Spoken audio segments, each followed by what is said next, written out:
Hello friends, my name is Kajal और आप सभी का स्वागत है मेरे चैनल पर। और आज की इस वीडियो में हम डिस्कस करने वाले हैं यूपीडीएलएड फर्स्ट सेमेस्टर सब्जेक्ट हिंदी। और आज का जो हमारा टॉपिक रहेगा वो रहेगा पर्यायवाची या समानार्थी शब्द। बहुत ही महत्वपूर्ण ये टॉपिक है। आपके एग्जाम में इस टॉपिक से बार बार प्रश्न पूछे जाते हैं और इस जो आपका ये टॉपिक है इसमें से हर बार प्रश्न पूछे जाते हैं। तो बहुत ही अच्छे से आज के इस वीडियो में हम डिस्कस करने वाले हैं। अगर आपने प्रीवियस वीडियोस नहीं देखा है तो आप सभी को लिंक कमेंट्स बॉक्स में मिल जाएगा, आप वहां से जाकर देख सकते हो। चलिए फ्रेंड्स, हम सबसे पहले ये जानते हैं कि पर्यायवाची या समानार्थी शब्द किसे कहते हैं। उससे पहले वीडियो को लाइक कर दीजिए और अपने फ्रेंड्स मित्र को शेयर कर दीजिए, ठीक है। तो सबसे पहले आप यहाँ देख सकते हो समान अर्थ रखने वाले शब्द पर्यायवाची या समानार्थी शब्द कहलाते हैं। चूंकि इसके अर्थ में समानता रहती है परंतु इनका प्रयोग विभिन्न प्रकार से होता है। इसका कारण यह है कि एक ही व्यक्ति अथवा वस्तु का नाम उसके विभिन्न गुणों और धर्मों के अनुरूप होता है, क्योंकि प्रत्येक नाम सभी स्थान पर उपयुक्त नहीं होता। जैसे कि कामनी जगत का प्रयोग नारी जगत के स्थान पर कितना हास्यास्पद होगा। यही बात है कि अतएव यानी ऐसे शब्दों का प्रयोग बहुत ही सावधानी पूर्वक करना चाहिए। इससे अच्छा तो यही होगा कि हमेशा छोटे तथा प्रचलित शब्दों का ही प्रयोग करना चाहिए। संस्कृत भाषा के क्लिप और अप्रचलित शब्दों का प्रयोग पद्य में ही होता है, साधारण गद्य में बहुत कम। इसलिए उपयुक्त शब्द का चयन अत्यंत ही आवश्यक है। इस संबंध में आचार्य रामचंद्र शुक्ल के शब्दों के मूल सिद्धांत का अवश्य ही ध्यान रखें। जैसे कि ऐसे शब्दों को चुनते समय इस बात का ध्यान रखना चाहिए कि वे प्रकरण विरुद्ध या अवसर के प्रतिकूल न है। जैसे यदि कोई मनुष्य किसी अत्याचारी के हाथ से छुटकारा पाना चाहता है तो उसके लिए हे गोपिका रमण, हे वृंदावन बिहारी आदि कहकर कृष्णा को पुकारने की अपेक्षा हे मुरारी हे, ठीक है। तो फ्रेंड्स, आप सभी को इसमें ये याद रखना है कि पर्यायवाची या समानार्थी शब्द किसे कहते हैं। तो समान अर्थ रखने वाले शब्द को पर्यायवाची या समानार्थी कहते हैं। इसमें आप सभी को यही याद रखना है, ठीक है। उसके बाद आप देख सकते हो पर्यायवाची शब्द के प्रकार। तो मुख्य रूप से ये 3 प्रकार के होते हैं। सबसे महत्वपूर्ण जो पर्यायवाची होते हैं वो 3 प्रकार के होते हैं। कौन कौन से? तो पूर्ण पर्याय और पूर्ण पर्याय और अपूर्ण पर्याय, ठीक है। तो जो पूर्ण पर्याय होता है ये क्या होता है, इसके बारे में हम थोड़ी जानकारी ले लेते हैं। तो वाक्य में यदि एक शब्द के स्थान पर दूसरा शब्द रखा जाए और उसके अर्थ में कोई अंतर न पड़ता हो तो वह शब्द उसका पूर्ण पर्याय है। यानी अधिक सरल बनाने के लिए इसको उदाहरण द्वारा जान लेना भी आवश्यक हो जाता है। जैसे कि आश्रम मठ, ठीक है। तो ये आपका पूर्ण पर्याय हो जाएगा। यानी आपका कोई वाक्य है, ठीक है, आपका कोई वाक्य है, यदि एक शब्द के स्थान पर दूसरा शब्द रखा जाए, ठीक है, कोई शब्द है और उसको हम समझाने के लिए उदाहरण के तौर पे बताते हैं कि हाँ इसको हम ये कहते हैं, तो बहुत ही आसानी से समझ में आ जाता है, तो उसको हम पूर्ण पर्याय कहते हैं, जैसे आश्रम और मठ, ठीक है। उसके बाद आपका आता है पूर्ण पर्याय। तो एक ही कार्य विशेष के लिए प्रयोग किए गए 2 शब्द पूर्ण पर्याय नहीं हो सकते।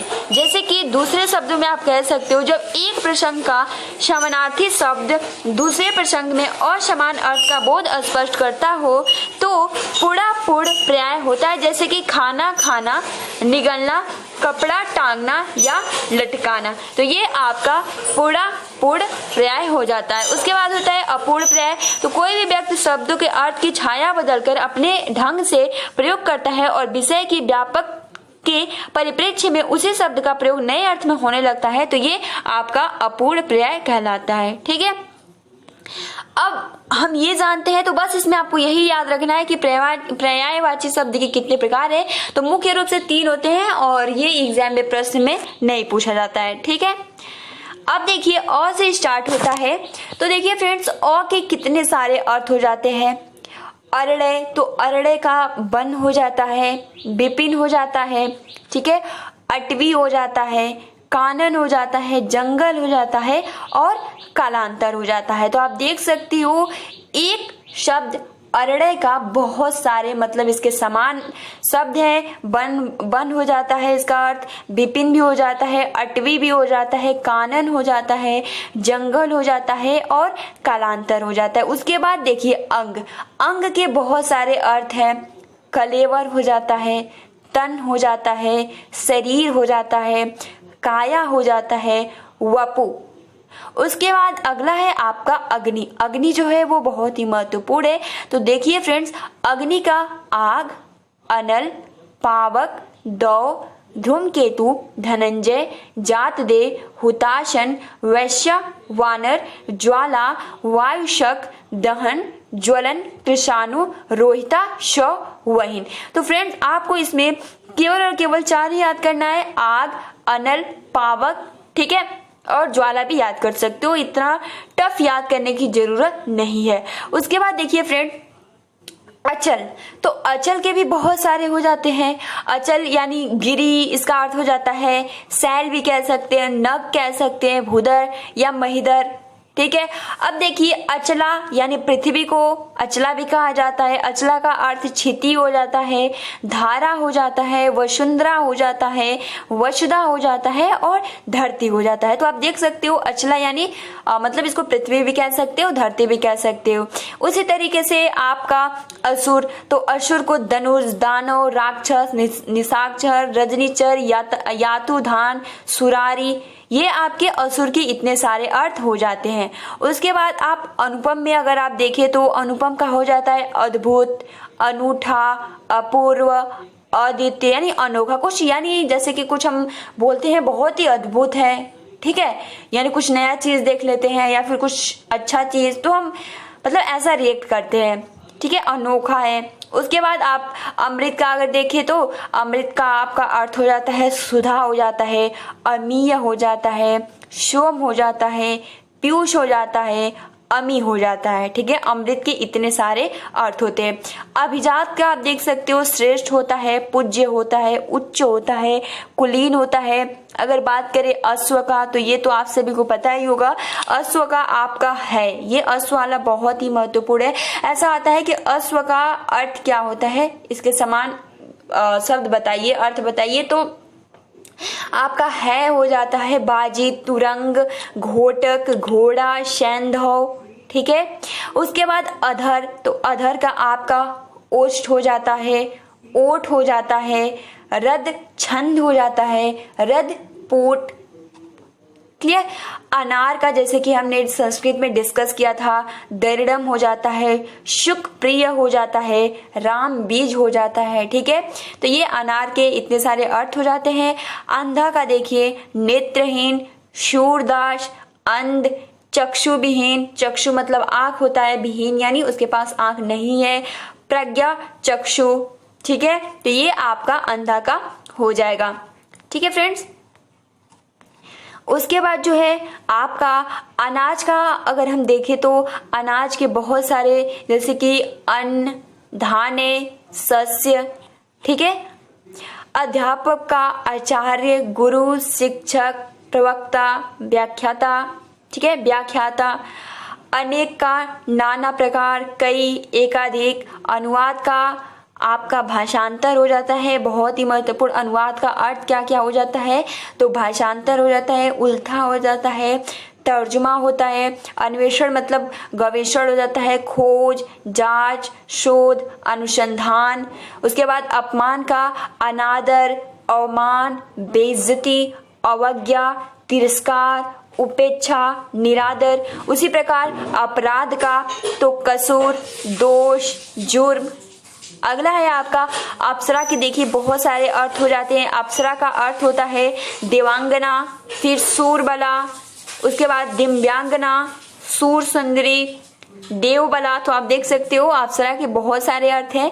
अब देखिए अपार का, तो अपार का असीम, अनंत, बेशुमार, निशिम। अधिकार का स्वतत्व, प्रभुतत्व, स्वामित्व, हक, ठीक है, आधिपत्य कर लेना। अचेत का आपका मूर्छित यानी बेहोश, बेखबर, ठीक है, मतलब उसके पास कोई भी चेतन करने की कोई भी क्षमता नहीं है, यानी बेहोश हो गया है, चेतनाहीन। अच्छा का आप सुना भी होगा, बहुत ही चोखा है, ठीक है।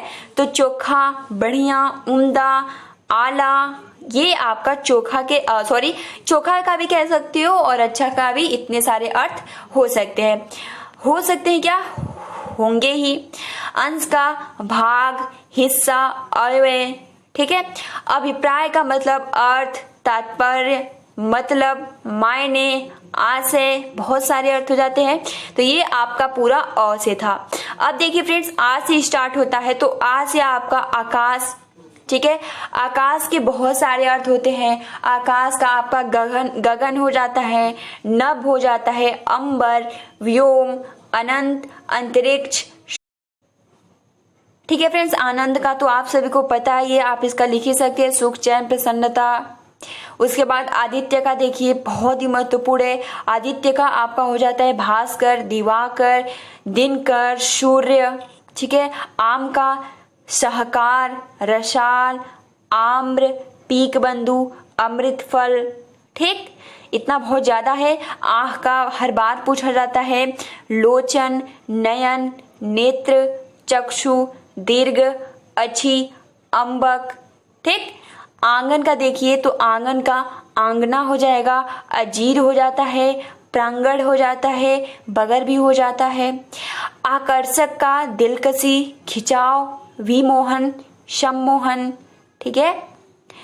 आखिरकार का अंततः, परिणामतः, तो गत्वा। आज्ञा का अनुमति, मंजूरी, स्वीकृति, सहमति, इजाजत हो जाता है। आयुष्मान का अगर हम देखें तो आयुष्मान का अर्थ हो जाता है चिरंजीवी, दीर्घ आयु, शतायु, चिरायु, दीर्घजीवी।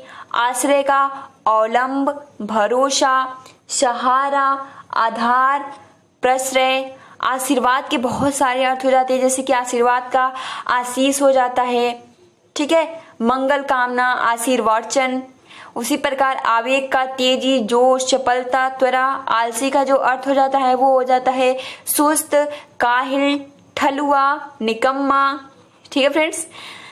आप देख सकते हो बहुत सारे ऐसे अर्थ हैं आलसी के।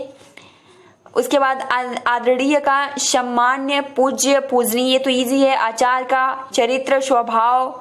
व्याख्यान का आख्यान का कहानी, कथा, ये बहुत ही महत्वपूर्ण है आख्यान वाला। आख्यान का कहानी, कथा, वृत्तांत, इतिहास। आकाश गंगा का सूर नदी, मंदाकिनी, ठीक है। नभो नदी, नभ गंगा, ये महत्वपूर्ण है। आक्षेप का आरोप, ये भी बहुत ही महत्वपूर्ण है। इल्जाम। आकृति का, ये तो इजी है। आकलन का, इसको मतलब उनका आकलन करना, आंकना, आगड़न, ठीक है। आंसू का, ये भी इजी है, आप बता सकते हो। अश्रु, नेत्र नीर, ठीक है। उसके बाद आदर्श का मानक, नमूना, प्रतिमान। आतंक का दहशत, अति भय, ठीक है। भिषिका आदि का प्रथम, पहला, आदिम, शुरू, आरंभिक। आधार का आपका मूल, सहारा, ये भी इजी। आधुनिक का आप सभी को पता है, नया, नूतन, वर्तमान काल, आवर्चिन, ठीक है। कल जैसे कि हमने डिस्कस किया था आवर्चिन का, तो उसमें बहुत सारे ऐसी मतलब स्टूडेंट थे जिनका यही था कि आवर्चिन का क्या होता है। तो आवर्चिन का जो विलोम होता है वो प्राचीन होता है, ठीक है फ्रेंड्स।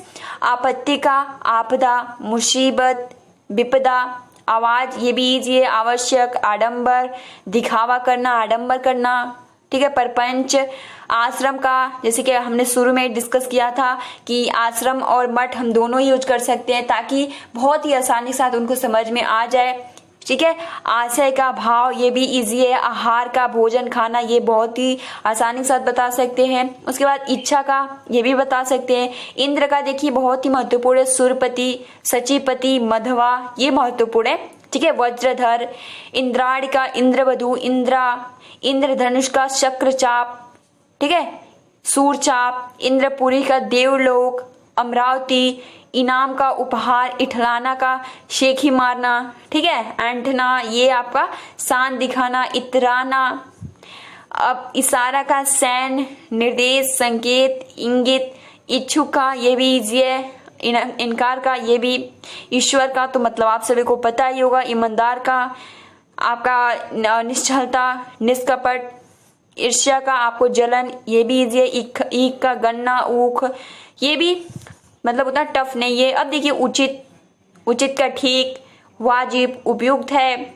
उत्कर्ष का उन्नति, उन्मेष, उत्थान, अभ्युदय, आरोह, चढ़ाव, ठीक है। उसके बाद आपका है उम्र का प्रबल, तेज, चंड। उकसाना का उत्तेजित करना, उभारना। उत्पाद का उपद्रव, टंटा, उद्यम, बखेड़ा मचाना, इस तरीके से आप सुने भी होंगे। उजाड़ का निर्जन, वीरान, बियाबान, सुनसान, बर्बाद। उत्पत्ति का पैदाइश, जन्म, उद्गम, उद्भव, आविर्भाव। उत्सव का त्योहार, समारोह, ठीक है। उत्कंठा, आतुरता। अब देखिए फ्रेंड्स, अगर आप इसको एक बार पढ़ लेते हो ना तो एग्जाम के टाइम में कोई भी प्रॉब्लम नहीं होगा, ठीक है। उसके बाद आप देख सकते हो उत्थान का हमने अभी डिस्कस किया। उदार का महामना। उद्वार का आपका हो जाता है मुक्त, मोक्ष। उद्यम का अतिशय परिश्रम, मेहनत, ये महत्वपूर्ण है उद्यम वाला। उनिंदा का आपका त्रंदालु, निर्दालु, निदंशा, ऊंघना, ठीक है। उन्नत का ये तो इजी है। उपहार का उपयुक्त, ये भी इजी है। उपवास, उपयोगी, उपस्थिति, उपाय, सब तो इजी है, ठीक है। इसको आप आसानी से बना सकते हो। उपेक्षा, उल्टा, विपरीत, प्रतिकूल, उलझन, ठीक है। दुविधा, किसी चक्कर। उदास, उदाहरण, ठीक है। नमूना, उतावला, आतुर, अधीर, हड़बड़ी, जल्दबाजी। उपमा, सादृश्य, मिलान, समानता, तुलना। उद्देश्य, लक्ष्य, उल्लास, मतलब आनंद, हर्ष, प्रमोद, मौज। उजड़ का अभद्र, धृष्ट, गवार, अखड़, ठीक है। उत्साह का जोश, हौसला, उमंग। उथल पुथल का रदो बदल, हेरा फेरी, विप्लव, इनकलाब, हेर फेर, तो ये महत्वपूर्ण है उथल पुथल वाला। उपकार का हित साधन, उपज, फसल, उपजाऊ, ये भी इजी है। उपयुक्त का उत्सुक, उद्यत, देखिए उद्यत वाला महत्वपूर्ण है। तैयार, प्रस्तुत, तत्पर, उन्मूलन, ठीक है, यानी अंत। उपालंब, उलाहना, शिकवा, शिकायत। उल्लू का कौशिक, उलुक, लक्ष्मी वाहन, ठीक है, लक्ष्मी वाहन भी कहा जाता है, ये महत्वपूर्ण है। ऊंचा, ऊंच, शीर्षस्थ, उन्नत, उतुंग। देखिए ऊंच से शुरू हो रहा है तो ऊंचे आपका उषर, तो अनुवर, सस्यहीन, अनुपजाऊ। ऊर्जा का शक्ति, ये भी इजी है। उष्मा का तपन या उष्णता, गर्मी। ऊंट का आपका महाग्रीव या उष्ण भी हो सकता है या लंबोष्ट भी हो सकता है, ठीक है। ऊबड़ खाबड़, अटपटा, ऊंचा नीचा। उधम का उपद्रव, अभी जस्ट हमने डिस्कस भी किया। ऊंचा का रिद्धि का देख लेते हैं, तो रिद्धि का आपका रिद्धि का संपन्नता, बढ़ती, बढ़ोतरी, ये महत्वपूर्ण है। ऋषि का मुनि, मनीषी, साधु, महात्मा। अब ए से एक सा यानी समान, एक जैसा, एकता, एक रूपता, एक सूत्रता, अभेद, अखंडता, ठीक है। एकांत का शून्यसान, शून्य, सुना, निर्जन, विजय, एकाएक, अकस्मात, अचानक, एहसान, आभार। एस का आप देख सकते हो, एस का विलास, सुख, चैन, ऐश्वर्य का संपदा, संपन्नता, ऐच्छिक, स्वेच्छाकृति, वैकल्पिक, ऐंठन का मरोड़, बल, तनाव, अकड़न, उमेठन। ओ का देख सकते हो, ओज का बहुत सारे अर्थ हो जाते हैं, बल, ताकत, जोर, दम, पराक्रम। ओज का तुषार, हिमकल, ओछा का कमीना, ठीक है। उसके बाद ओठ का होठ, अदर। ओझल का आप देख सकते हो अंतर्ध्यान, अदृश्य, लुप्त, गायब, तो मतलब बहुत सारे हैं। उसके बाद आप देख सकते हो औषधि, दवा, दवाई, और, साथी, और का अधिक, ज्यादा, बढ़कर। अब यहाँ से क से स्टार्ट हो जा रहा है, तो क मैंने ज्यादातर स्वर लिया है क्योंकि अगर व्यंजन का पूछा जाता है तो आप बहुत ही आसानी से अर्थ बता सकते हो। कल्प वृक्ष मतलब कि हरिचंदन, कली, कलिका, कोमपल, कंठ मतलब ग्रीवा, गला, ठीक है। कर, हाथ, हस्त, कर, शुल्क, ठीक है। कला, कौशल, हुनर, कन्या, तो इसको आप बहुत ही आसानी से बता सकते हो। तो फ्रेंड्स आप सभी को मैं पीडीएफ प्रोवाइड कर दूंगी और ये जितने भी स्वर वाले हैं इसमें से ज्यादा प्रश्न पूछता है। तो फ्रेंड्स आज हमने डिस्कस किया समानार्थी शब्द, ठीक है, जो कि बहुत ही महत्वपूर्ण थे। तो फ्रेंड्स आई होप आपको ये वीडियो पसंद आई हो। वीडियो पसंद आई है तो लाइक कर दीजिए। और ये क्योंकि हिंदी में आपको मैं बताऊं ना तो लेसन 3 सबसे बड़ा है और इसमें हिंदी में केवल और केवल आपको यही पढ़ना है, ठीक है, और इसमें कोई ज्यादा नहीं है। तो फ्रेंड्स आप इसकी अच्छे से तैयारी कीजिए, ठीक है फ्रेंड्स, तो आज के लिए इतना ही। मिलते हैं अगली वीडियो में, तब तक के लिए thanks for watching, take care and best of luck.